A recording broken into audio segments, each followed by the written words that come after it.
Dogman hibernated and bred in my garage. Dear Scary Stories NYC. My wife Deirdre and I came home from a 2-month vacation in Florida. To our house we had left a Swedish athlete by the name of Sven in charge of for the duration.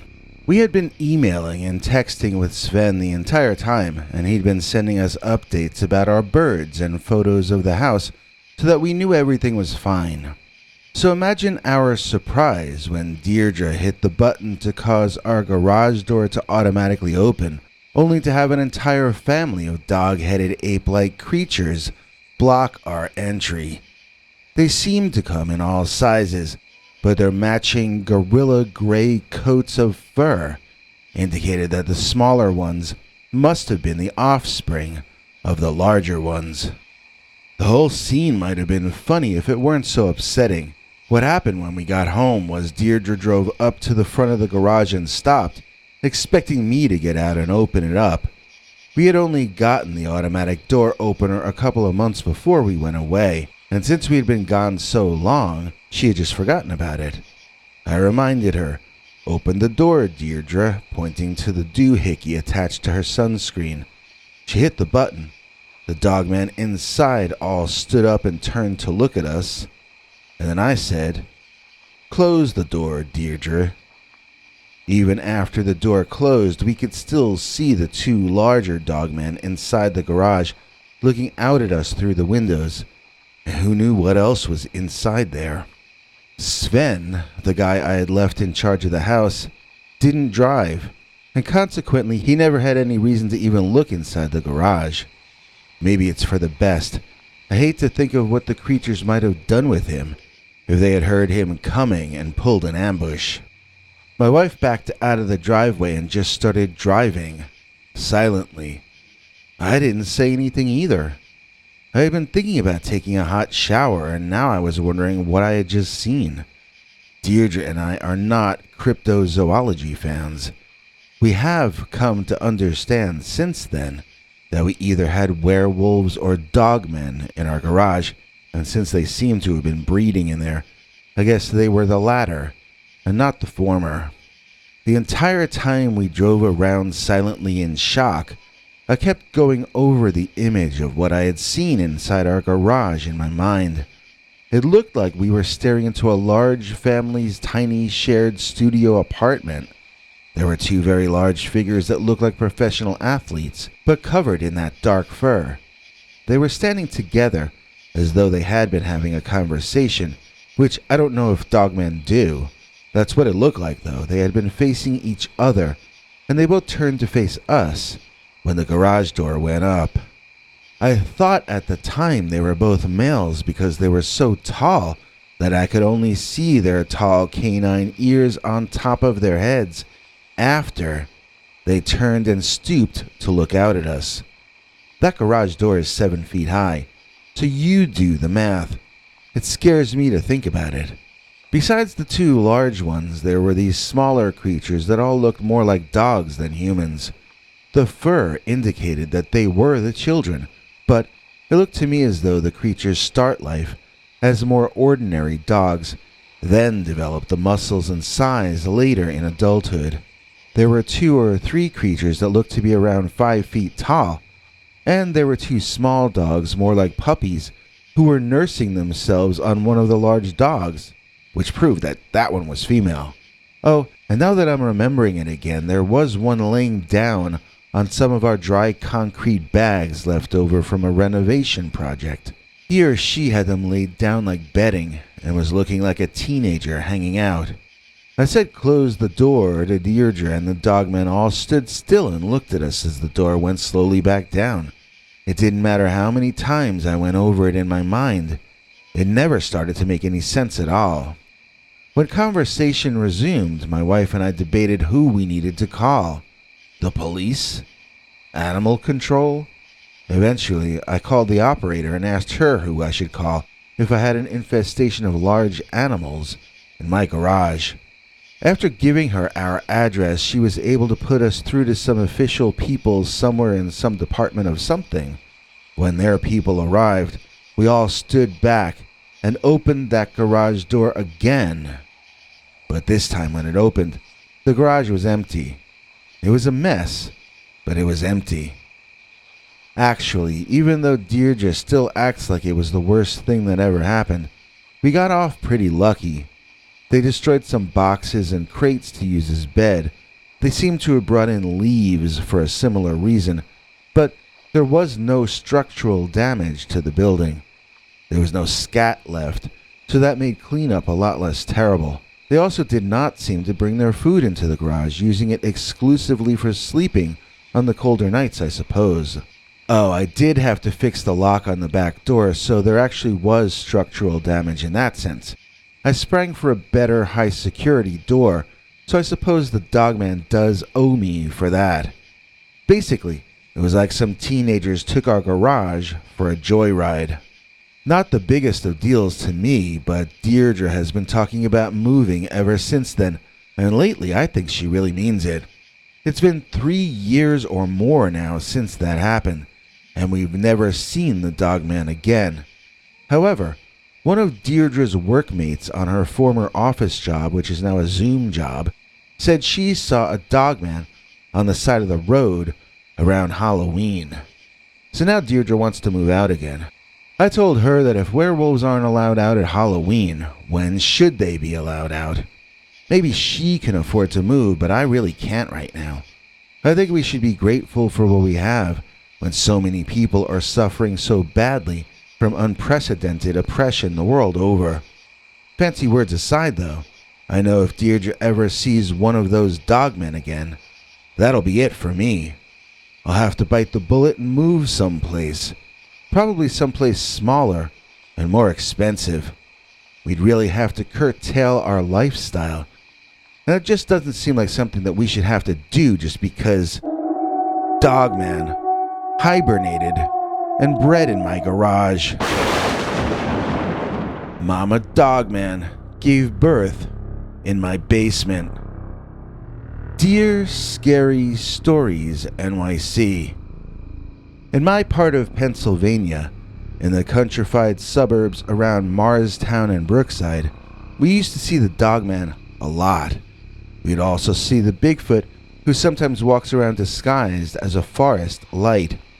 I would have thought Dogmen and all cryptids were light beings as well, until the day I went down into my basement, immediately following a huge mother Dogman giving birth to pups. This was about 30 years ago, when high strangeness was a kind of a part of our lives where we lived. I have not seen one of those cryptids for over 20 years, and I never hear anyone I know mention them at all these days, so I never expect to have anything like this happen ever again.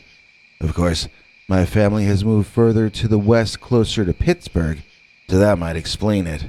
Well, we had a bad thunderstorm whatever night that was, and we did hear a lot of banging coming from all over the house, but especially the basement. We did not suspect that it was a giant pregnant cryptid breaking into our basement to have some shelter as she gave birth to her offspring. We just assumed it was the thunder and whatnot. But it's true, we did hear noises coming from the cellar, and I promised my wife that I would check it out.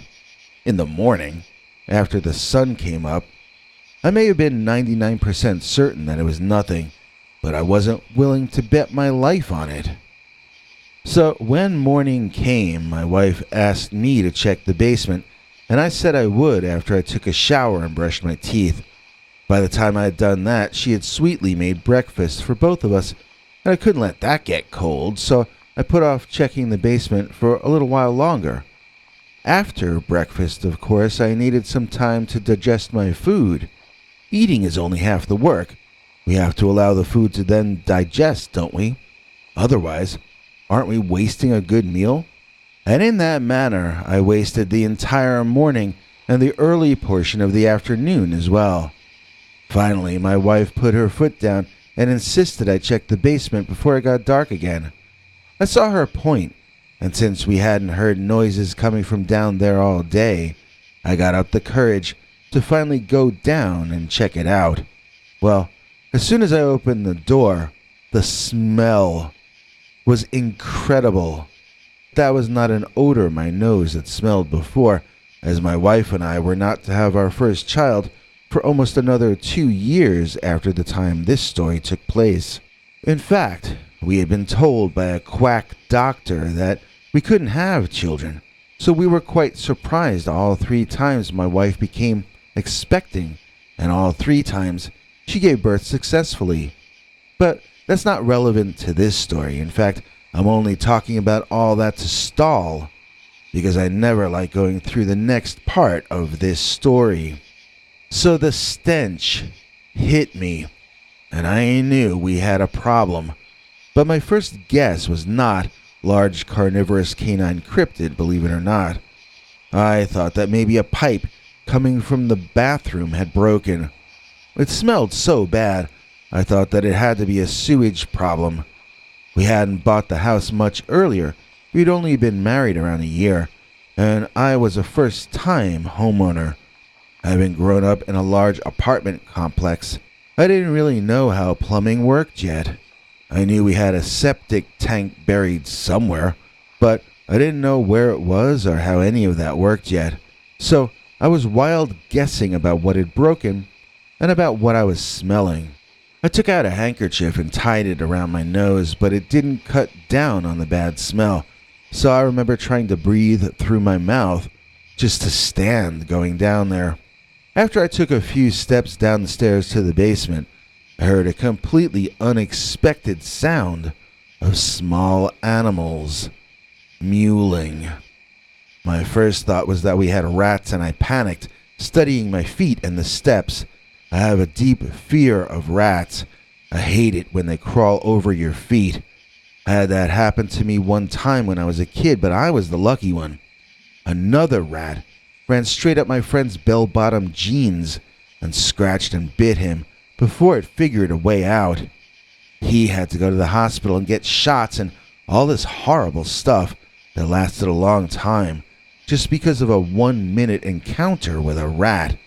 Of course I'm afraid of them after that, so I froze on those steps and I just looked around from where I was, ready to run back up to the kitchen and escape if I needed to.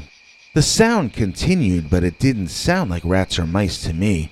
It didn't sound like birds either, and I couldn't see very much from my vantage point. I was gonna have to take another couple of steps down that old handmade wooden staircase before I'd be able to see much of anything at all.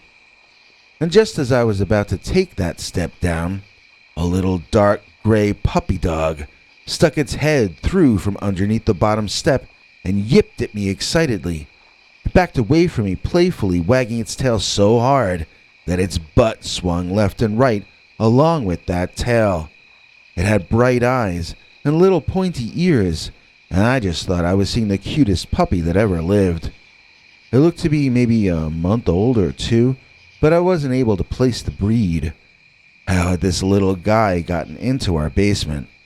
I picked him up and sniffed him, and he sure had that terrible odor all over him. That was one bad-smelling puppy. Once I was holding the small gray dog, I heard an additional sound vibrating through the room. It sounded like someone saying the letter N in an angry way, like, and I wondered if our hot water heater was about to blow.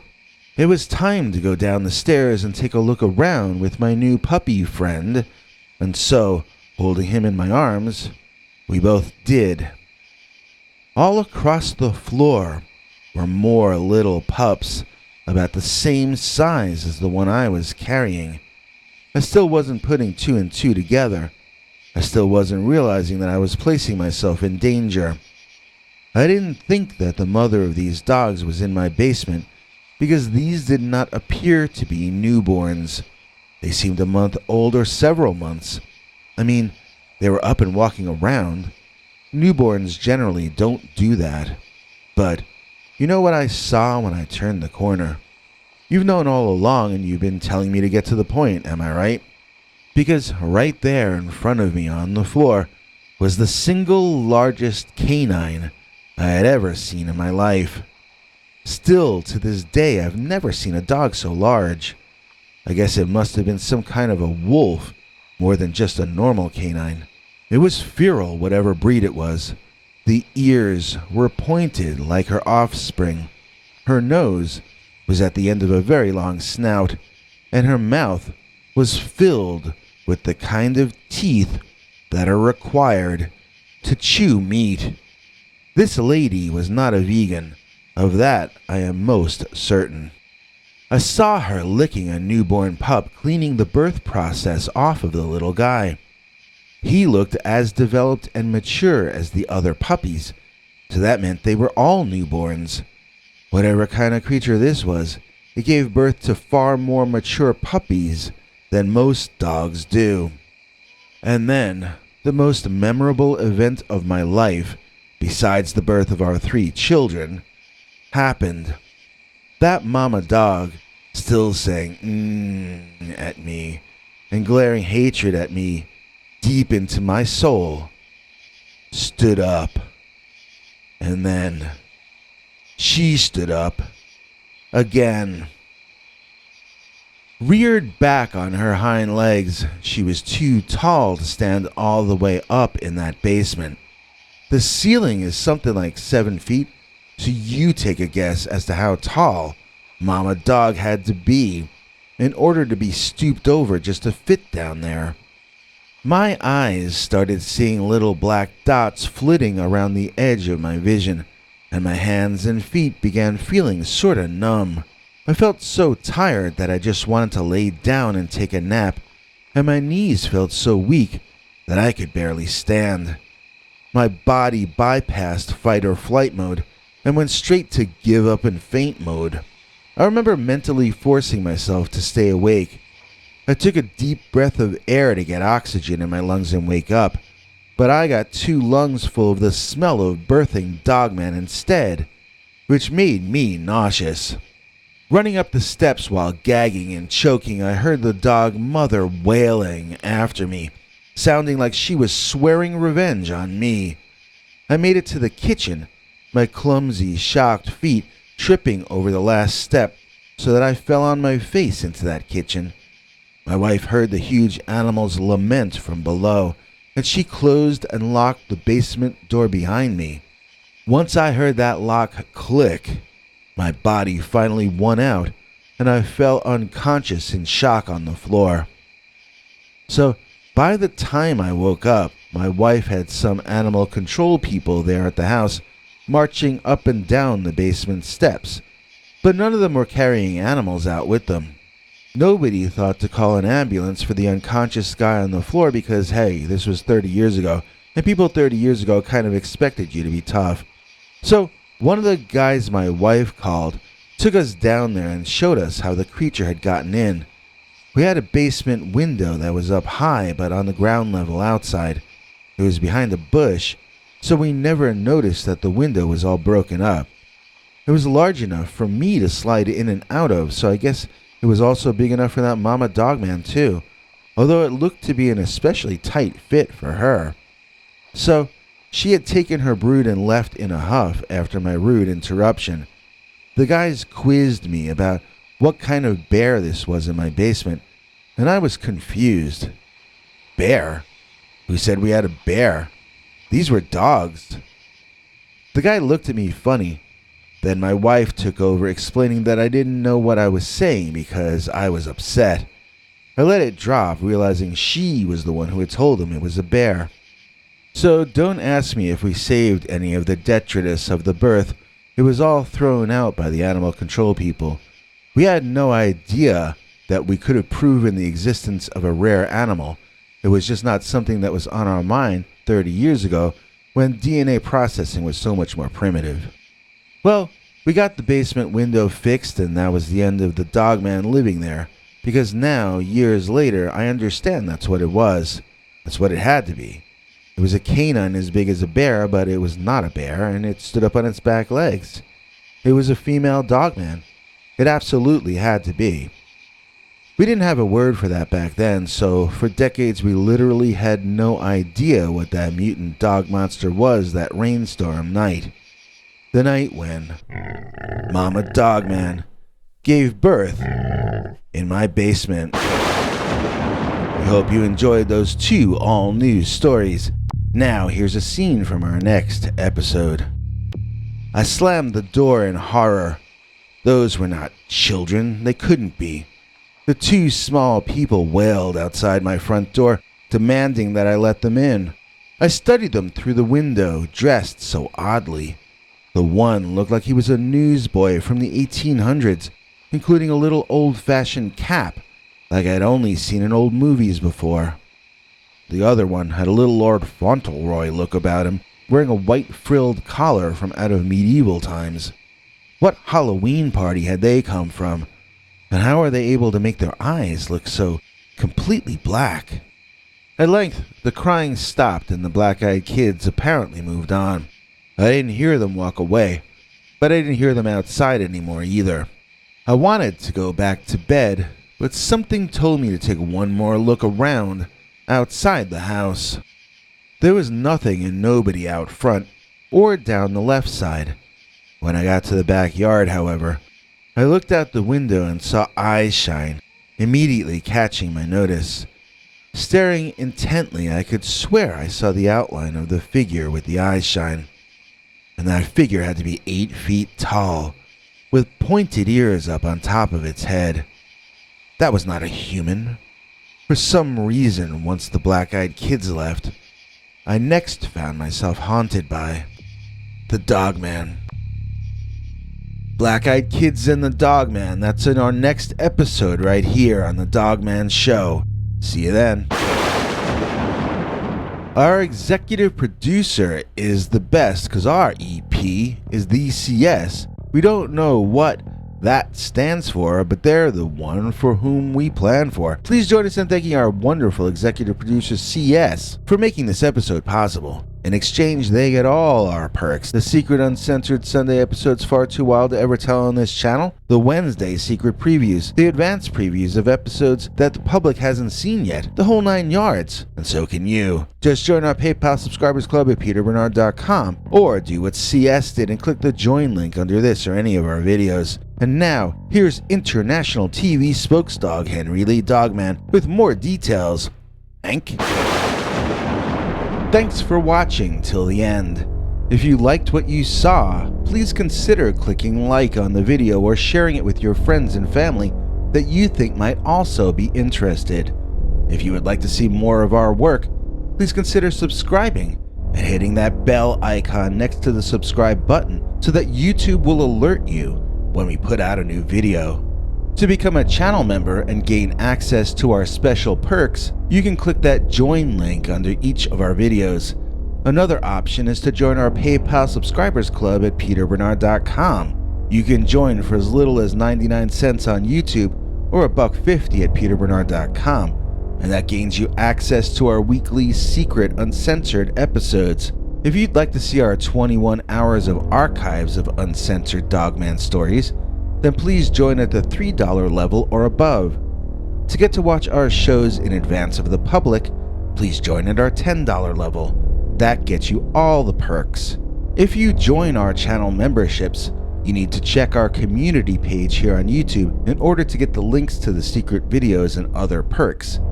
If you're in the PayPal subscribers club, Peter will email you all the news and links himself. Once joining the PayPal club, which is Peter's homemade club, please give him a chance to see that you've joined and to compose you a personal welcome email, as none of that is automated. But whichever you join, we'll name you an executive producer for the next available episode. Do you have a scary experience that you'd like to share with us? You can email us at scarystoriesnyc@gmail.com or call our Scary Stories voicemail hotline at 804-LA-SCARY. That's 804-537-2279. It's a Google voicemail box, so that means it keeps cutting off after every 3 minutes. If your story is longer than that, please keep calling back and we can piece it together on our end. Good night, and have a scary tomorrow.